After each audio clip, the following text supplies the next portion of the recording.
All right, we're live. Well, not live because it's recording, but it's recording. Yes. Welcome everyone. This is Fanbase. Today is April 5th, 2014. True. We're just coming off of watching Captain America 2: Winter Soldier, which is the topic for today. Indeed. Dope. So everybody introduce yourselves. Stevie B, Stephen Williams here. He's our music producer slash everything that we need for the show. Do tech shit. Tech shit. Okay. This is Bryce Robinson, aka Omatic. I love that name. Coming back at you again. This is Kenny. I don't have any special names, so we're This is gonna Mike Douglas. The guy in the hat that you can't see. I was gonna say, that was always gonna be my thing, was guy in the hat. But since we're doing a podcast, you can't ever see it. So what hat are you talking about? We just pull a picture up with you with the hat on. I'll go back and pull a picture up. I don't have one on Photoshop.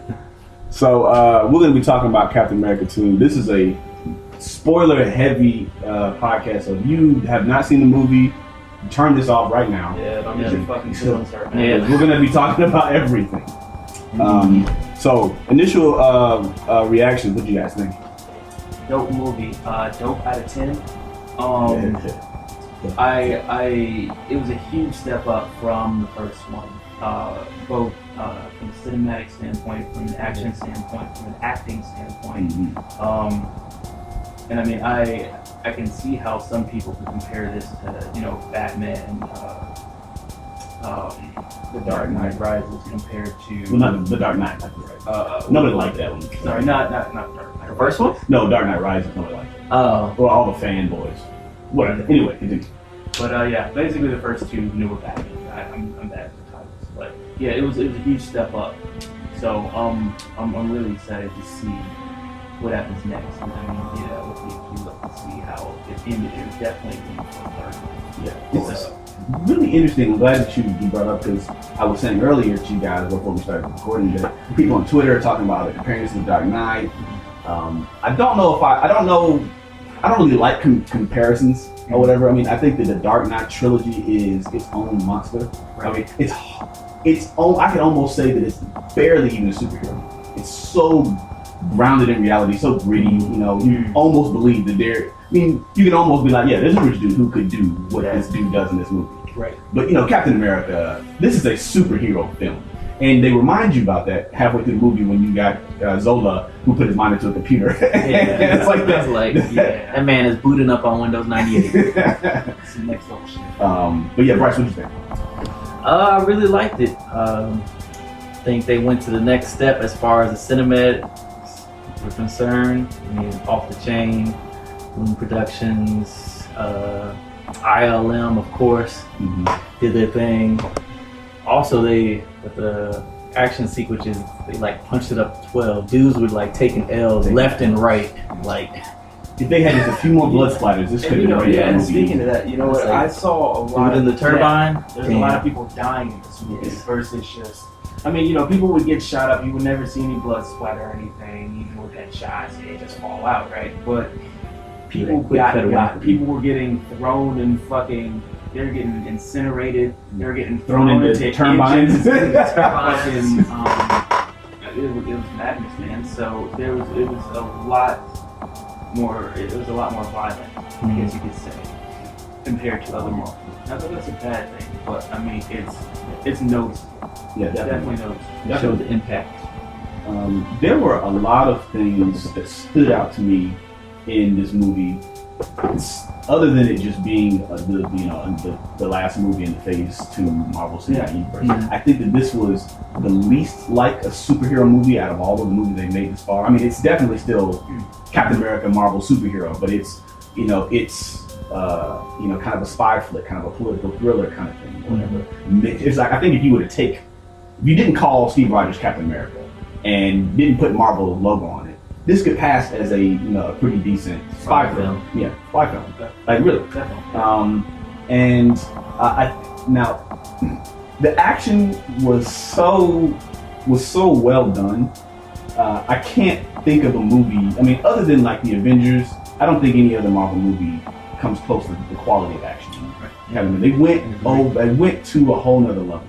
They put a lot of they punched it emphasis up. on the choreography too. Yeah.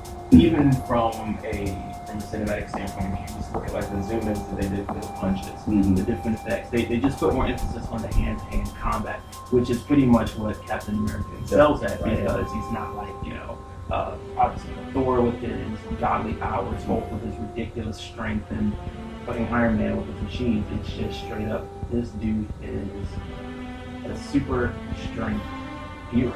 You know what I mean? And that's just really cool, because now it makes me want to go watch.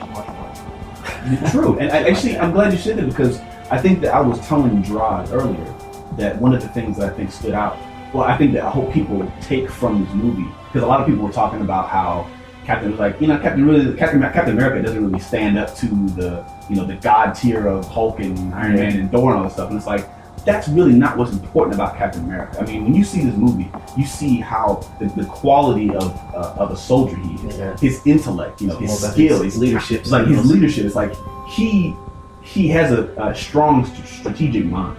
That's why, if you look in like the Marvel superhero universe, all the superheroes respect him, even though he couldn't ever in his wildest imagination beat Hulk in a fight or whatever. But who do we need more in an alien invasion, or any a catastrophic event? Do we need Hulk destroying everything, or do we need someone who goes, we need to be able to maximize minimize casualties, we need to be able to effectively neutralize? It's like, that's what Captain America does. He is the leader, he is the strategic mind. I really liked it. We got to see a little bit better about how Captain America fights, like his style. We didn't get a whole lot of it in the first movie, because it was really kind of about the war and about him becoming the soldier and all that stuff. And then Avengers wasn't really enough time to kind of give you insight into each one of these characters. Oh, that was you? Okay. Sorry, I thought somebody knocked on it. Anyway, so I thought that was really cool. I think that there was a lot of Easter eggs for people who don't read. If you don't read comic books, lots of Easter eggs. There was a scene where one of the agents or something for Hydra was thrown off the building, but then obviously got back up, and he was saying, well, he had mentioned like Stephen Strange. Yeah, there's a couple of names thrown out there, and I recognize. I'm not nearly as big as a Marvel fan as other people, and I'm not really up on the lore, but I know who Doctor Strange is. Right. So that's kind of a big deal, and just to hear that reference. Yeah, so, absolutely. And I like the way they did it, because it was so quick. It was just like, this dude, Stephen Strange, and it's like, whoa, you just, you're late. And I really think that Phase 3 is going to be supernatural. I think that they're really going to go into the supernatural with the next phase. But a lot of people don't even know this. I had to look this up myself, because I'm not the biggest Captain America comic book reader. But the Captain America's neighbor, what's her name? Kate Carter. That's Peggy's daughter. The what's her name? The old woman he was talking to, the agent back in the day. That's her daughter, or whatever. Kate Carter. And speaking of Peggy, that scene in the hospital, or the nursing home with Peggy, and you find out that she has Alzheimer's. That was a rough scene. Yeah, I was like, oh, that was when I saw Captain, because like Peggy was the only other person he could connect with in any way, being what he is, man at a time, whatever. And to see that he has, that he kind of loses her, like just the tip, he's got it right here, and it's like, oh, I don't have anything. I have nobody to talk to, no one to connect with. Everything about my past is gone. Except for the antagonist. Except for Winter Soldier. Before we get on antagonists, what I like about sequels in general, especially with these Marvel films, I think at this point it's almost necessary, because there's so much behind every single character in the Marvel universe that it would be doing each character a disservice, especially with the more popular ones. So, if you're looking at like the Avengers here, Thor got a second movie. Obviously, Iron Man's got like movies out. 17. The first movies, seriously. The first movies for all of these heroes is all about who this character is, building up their story, telling you about their past, and once all of that is, established, and their character kind of hits their stride, the movie's over, and it leads up to more. So now that we got Captain America 2, I feel like the standards have been set high, especially when you got heroes like Iron Man, who typically has a bigger box office gross weekends, and he's, I guess, the more popular ones. People know about Captain America, people know about Thor, people know about Hulk, but Robert Downey Jr. makes Iron Man as big as he is. I feel like Iron Man almost should have never been as big as he is. He shouldn't be overshadowing the other You're right. like that. You're right. But, and it's not to say it's a bad thing, but it's just it's happened circumstances. Yeah, I think that's a testament to Robert Downey Jr. I mean, he is Iron Man for all intents and purposes right now, just because of how he made that role. And with the funny thing is, with Iron Man, prior to Robert Downey Jr. playing him, he was a B-lister in the comics. I mean, he wasn't really, he certainly wasn't like a top tier superhero, at all, until Robert Downey kind of brought that role in. I think that Chris Evans with Captain America, I think that he does Captain America, the whole straight-laced, moral, character. I think he does that very well. I do think that I can't wait for Captain America to kind of come into his own as a as a character, because there's just, with Captain America, it's hard to deliver a lot of charisma, because he's such a mellow character. Chris Evans' character is still the exact opposite of when he played Johnny Storm. Johnny Storm was all attitude and funny and sarcastic, and this is Captain America is like by the book, straight-laced cat. Right. But that's almost the charm of Captain America. I think that it needed that to ground his story around him, because people were saying that, oh man, there's so many people in this movie, this isn't Captain America's movie, but Captain America is a linchpin of the entire story. I mean, like, everything revolves around him, and not that I'm not gonna, I think that Black Widow was fantastic. I love this. I'm sorry, I think that Scarlett Johansson really kills that character. In a good way. I don't mean it in a bad way. In a good way. Okay. I really enjoy what they've done with her. I kind of hope that they kind of go a little bit further into her character. And a lot of people who don't know comics very well don't even know that she has a little bit of a super soldier type serum in her as well, which is why she's able to do the kind of things she does. It's not on Cap's level or whatever, but it allows her to be able to perform, beyond normal human parameters. So I hope that they go in that direction. It's like, do you feel like Black Widow has enough depth to have her own movie? It's like, I feel like there's specials. I feel like you could do some type of maybe like hour-long thing with her, like an exclusive Marvel type event. But like, to give her a whole movie, and it wouldn't have been so bad if these characters weren't so fucking cool. You know what I mean? If they didn't, like, Black Widow is in the Avengers. Well, I guess, is she an Avenger? I mean, I don't know. I mean, technically, she's an Avenger. She may not on the same level. She's definitely an Avenger. She's definitely up there. Yeah. Okay, cool. So, but yeah, to give her her own spin-off, and like that, and Hawkeye, not to get too off topic, but some of the superheroes, but more not as regular, super, not like extremely human, super, not Thor super, So like you said, I agree with what you're saying, Kenny. I definitely think she makes the role really great. And it's a testament to any character, any actor that can make you feel like, at least for me, it feels like, okay, these characters were based off of the actors. That's how good, not to digress, but like going back to Iron Man, I don't even think of Tony Stark when I think of Iron Man. I think, okay, they made Tony Stark based off of Robert Downey Jr. So even in all the animes and stuff, it looks like Robert Downey Jr. The same thing with Nick Fury with Samuel Jackson, It's like Nick Fury, isn't he white in the comics? He's white in the main continuity. In the Ultimate series, Brian Michael Bendis, who created the Ultimate series, he made Nick Fury black. And then when they cast Samuel Jackson as Nick Fury, he's starting to look like Samuel Jackson in the comics. Whatever. So there you go. It's really heavily influencing comics. I'm not sure that's a good thing, but that's another topic for another day. I would say that I'm really impressed with the diversity in this movie. I know that it's always on my mind when I'm watching, especially Marvel movies, because they have the opportunity to cast so many different people because they're making careers with these franchises. But we got to see Sam Wilson, Papa Doc, as Falcon or whatever. I like that. Of course, I do like that. And I really liked his relationship with Captain America. I liked how it started. I liked how Sam Falcon. I'm just gonna say Sam Wilson. That's Falcon. I just like to say Sam because I don't like Falcon. I don't like that way. But I like how Sam was able to help Captain America realize that the issues that he's having acclimating back into this new world is the same thing that other soldiers go through, maybe on a different scale. I mean, he's 95 years old at a time kind of thing.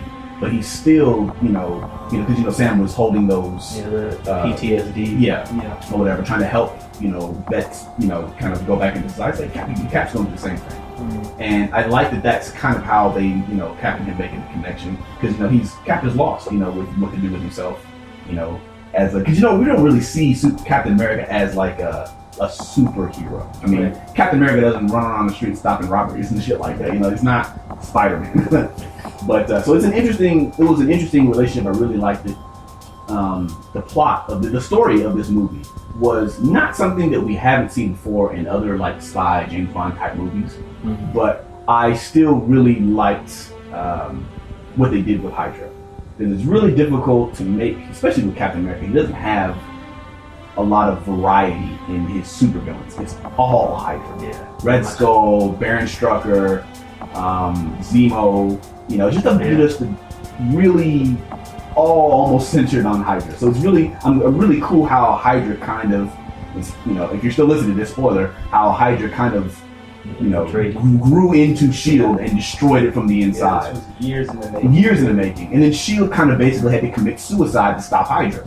I thought that was really, really, really good. At first when I was watching, I was like, yo, what the fuck's going on? Like, why are they shooting him? That whole scene with Samuel Jackson. Oh yeah, when he got pinned down with all the police cars, and I was like, what's going on? That was really intense. That was a great scene too.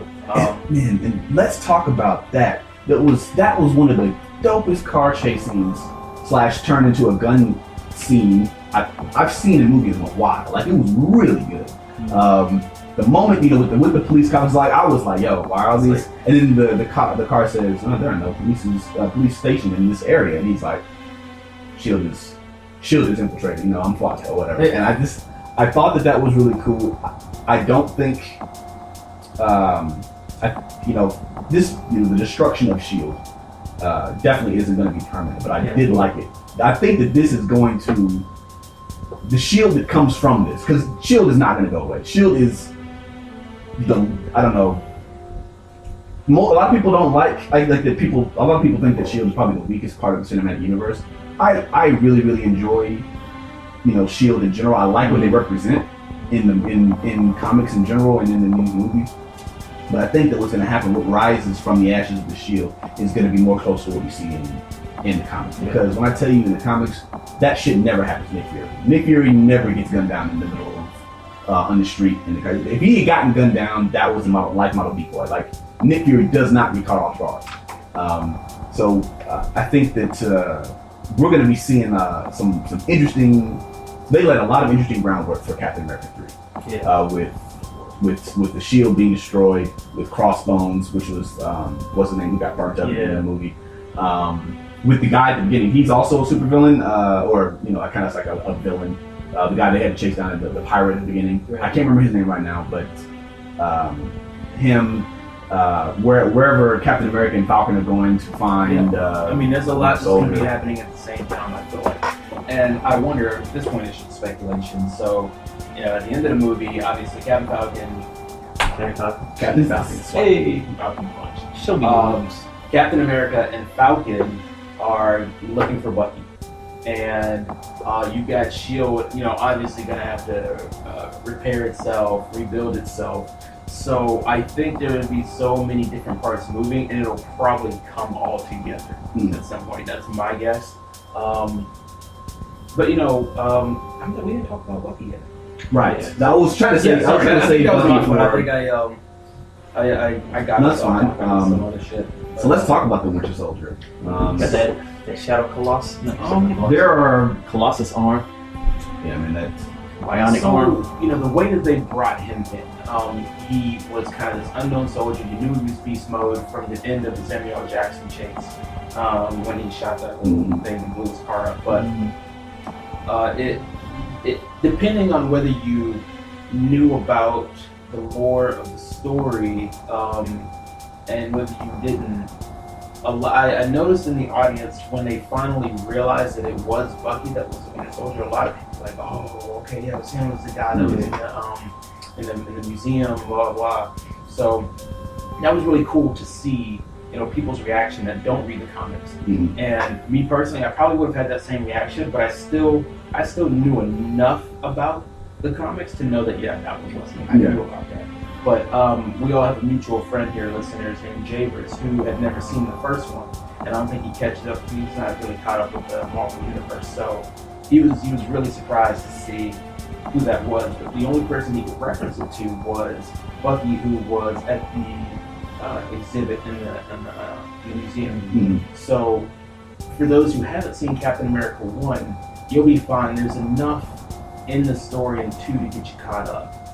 It definitely helps to see 1, but it's not necessary.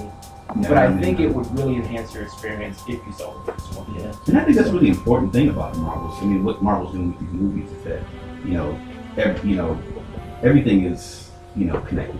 There's, the whole universe has threads in each other, and you can, I guess you could. It's like you get a better, more full experience, which is what Marvel intends. If you watch the movie, all the movies, whatever, you see the first Avenger, and you're not a comic reader, you're gonna be like, wow, But and they lay it down. You saw when Captain saves Bucky in the first movie that Zola was clearly experimenting on him when he left him sitting on that table when Cap saved him or whatever. Mm. You don't even really, you didn't really think about it at the time. You're just kind of like, what the fuck was he, what the fuck was Bucky doing here?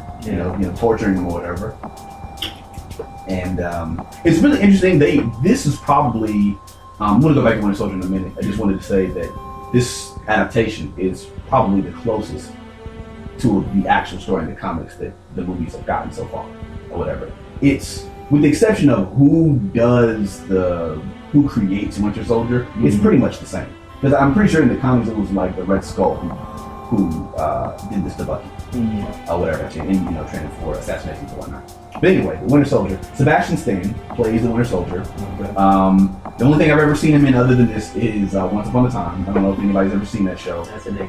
Yeah. He plays the Mad Hatter in Once Upon a Time. It's really he's really awful in that, but it's not. I think that has something to do with the show. Once Upon a Time is an anomaly to me because what happens in the show is actually really crazy and really interesting to hear about. But the acting and some of the writing is so horrendous that I can't fucking watch it anyway. So let me ask you this. Like we were talking about how, at least for me, I feel like there are certain actors that can make the superhero. Mm. Do you feel like Bucky's character, Sebastian Stan. do you feel like Sebastian Stan, this could have been like a breakout role, or could this have been like the role that made you feel like, okay, he made Bucky? Or did he feel like he kind of followed closer to the script? It could have been. I think that this could have given him the opportunity with the role of Winter Soldier. I don't think that he did anything to add to the role, and I also don't think that they wrote anything for him to do. Right. In the role. There wasn't much opportunity. He was really quiet. He had very few lines. Hardly said Very few lines. So and that's kind of a double-edged sword because it's kind of the Winter Soldier when he, when the debut was. It's not like he's this chatty, crazy super. So he's a quiet assassin that doesn't know who he is. So, but what I say is that whatever it was, Sebastian Stan, whatever the stunts that he did, he was amazing in them. You know, he got physically, prepared for this role, but no, he didn't bring anything to it. I kind of think it was a little bit of a waste because I don't really, Sebastian Stan as an actor, I really don't care for him all that much. Right. But I think that since most of the role was just him being a silent assassin, I thought it was awesome. Yeah. So what about and this is something I just don't know about because I don't really know about the Marvel universe, like I said. The Winter Soldier, that metal bionic ass arm that he has. I mean, I never really. I guess we're just left to assume that okay, this was just part of the experiment. It must be made of maybe possibly the same stuff that maybe Captain America has with the shield. I don't know. That's my guess. But they didn't really touch on the arm. But there was a lot of emphasis on the arm during the fight sequences, including the star, which represents either whatever. But so do either of y'all know about that arm and how it came to be? Like, what's the significance and why was it put in there? I think that, but I'm not entirely sure because I like I said, I don't really read Cap stories like that at all. Yeah. But if I'm not mistaken, they gave him that arm as a to make him a better assassin. Because in the comics, he doesn't have Captain America's strength or speed or anything like that. Yeah. It's just the arm or whatever. And they did the cryo thing to keep him sleeping, so they needed him to kill someone, and they put him back or whatever. They trained him to be an assassin or whatever. But like the arm is the only thing that really kind of makes him, super. Gotcha. Or whatever. I think he might have lost his arm when he died, like in World War II when he apparently died. I think that might not in the movie. I mean, in the movie they just removed it. They just cut it off. I don't know why. That was kind of weird. But no, that was with the arm. But I will say this. I'm glad you mentioned that. One thing I noticed was the sound. The sound in the movie was so good. Like his arm had a very distinctive sound. The sound of the arm really gave away how powerful, how it was, and the shield as well. It's like those sounds were very significant. And she kind of gave you this feeling of what they sound like, what they feel like when they're interacting. How powerful it is when they do things with them. I really enjoyed that. One scene that really stuck out to me was so when Samuel L. Jackson's character got shot up in Captain America's apartment, and he and Captain America basically took off in pursuit of Winter Soldier. This is the first time he's seen the Winter Soldier. So he's running through the building, the complex, and I know the scene where he's like bursting through doors and stuff like that, and it's just like the sound is just great. And I know there's a scene where he's like he's running so fast that he's almost losing balance, and he crashes into the door, and then the side of him crashes into the side of a wall. And it's this huge just crater in the wall, and I mean it's just you can hear every little bit, every footstep, every crash, and I just love it. So I mean, yeah, they definitely stepped it up the sound this time around. Not to say I remember how each sound was in the first movie, but there was definitely a bigger emphasis on just the audio quality to enhance the movie itself. So absolutely. I'm trying to think of okay, so real quick, since we talked about, I guess I don't want to. I avoided, I guess, the major spoilers in case someone was like, "Oh, I wasn't anyway." But let's talk about the end credits real quick. Okay. That was probably, I'm saying that now since we're going to wrap up. The ending credits were really good, or really interesting, actually, because we got Baron von Strucker. I got excited about that when I saw it because I didn't realize until I saw the monocle that that's who that guy was. In the comics, Baron von Strucker, he's like the current leader of Hydra or whatever. He has like this crazy arm, and he can like drain your life from it or whatever, and it makes him younger. Because he's actually an old ass man or whatever. He's really interesting. He's like the current leader of Hydra, and you see in this preview that they've got Scarlet Witch and they've got Quicksilver. Clearly, there are going to be experiments that the Hydra did that gave them powers or whatever. I think that's a really interesting and clever way to get around the whole they're not mutants, they're the children of Magneto problem that they had. So and that's really interesting because Hydra's done that before. Spider-Woman was created by Hydra, gave her the powers that she has, but that's something else. But no, I thought it was really cool. I'm really interested to see how Pietro's hair turns silver. I'm just curious as to how that's going to work. I like Elizabeth Olsen as you guys didn't know that Elizabeth Olsen is playing Scarlet Witch. Not familiar with her. Me neither. She's the only movie I've seen her in that I like remember is Old Boy. She was you've seen Old Boy, haven't you? The newer Old Boy. Yeah. She was yeah. But anyway. So and then of course the second after credit scene where you see Winter Soldier staring at his what was it that the exhibit of him or whatever. Mm-hmm. So I'm excited for what they're going to be doing. They've laid a lot of groundwork. Yeah, indeed. Looking forward to it. And Marvel's winning right now. Marvel's been winning though. Yeah, And let's just be honest. I'm not saying that Marvel movies are better than DC movies. I'm saying they're winning at sheer far. I mean, so far, just Excluding Dark Knight. I mean, honestly, just think about how many Marvel movies came out. Think about how many DC movies. Right up there. The quality excluding. yeah. Marvel. I mean, they're winning shit out money. content. Yeah. So And even if you don't like all of the movies, you got to give it to them that they're creating this huge, epic narrative universe where all these movies are. It's like you got to give them props for that. That's really cool, and they're doing it in a good way. So I hope you. We're gonna wrap this up. So we're hitting the 30-minute mark. Actually, we are 30 minutes, so we're gonna go ahead and wrap this up. Hope you guys enjoyed listening. We're gonna be putting this on YouTube. If you're listening on YouTube, hit the like button, subscribe, son. like, subscribe, share, comment, all of that. Good stuff. Share around. And this is Fanbase, and we will see you guys whenever we do another episode. We out. Peace.